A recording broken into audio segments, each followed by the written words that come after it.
Halo, assalamualaikum teman-teman. Welcome back to my channel. Kembali lagi nih dengan saya. Kali ini saya akan berbagi tips ke teman-teman gimana sih cara mengobati batuk kering atau batuk berdahak menggunakan jeruk nipis dan kecap. Bahannya sangat simpel sekali ya teman-teman. Pasti ada kan di dapur kalian.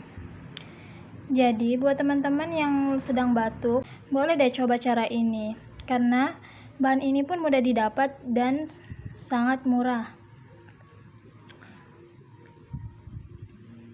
Jika kalian tahu gimana sih cara pembuatannya, ikutin terus ya videoku, jangan di skip-skip.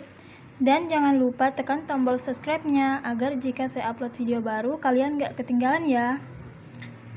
Selamat menyimak. Oke teman-teman, sekarang kita lanjut ya ke cara pembuatannya. Di sini saya telah menyiapkan jeruk nipis yang sudah dipotong-potong.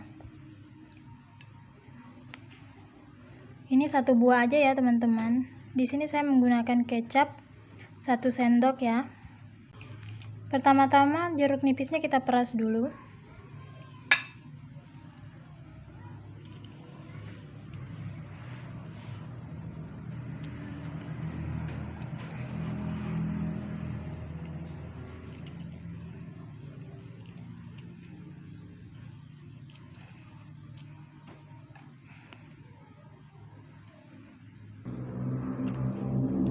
Dan inilah hasilnya teman-teman, sudah saya peras ya.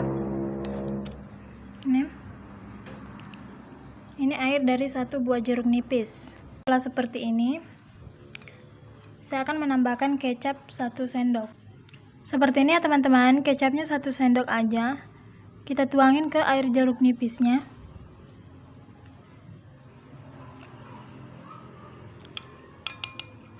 Terus kita aduk-aduk sampai merata. Dan setelah tercampur merata, hasilnya seperti ini ya teman-teman.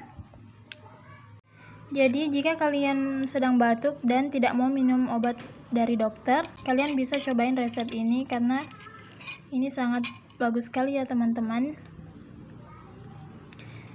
Bahan-bahannya juga sangat simpel sekali, mudah kalian dapatkan. Air perasan jeruk nipis dan kecap ini baik teman-teman minum 2 kali sehari ya, di waktu pagi dan di malam hari sebelum teman-teman tidur. Selamat mencoba ya teman-teman, semoga bermanfaat. Sampai jumpa di video selanjutnya. Jangan lupa tekan tombol like, komen sesuai video, dan tekan tombol subscribe. Bye bye, assalamualaikum.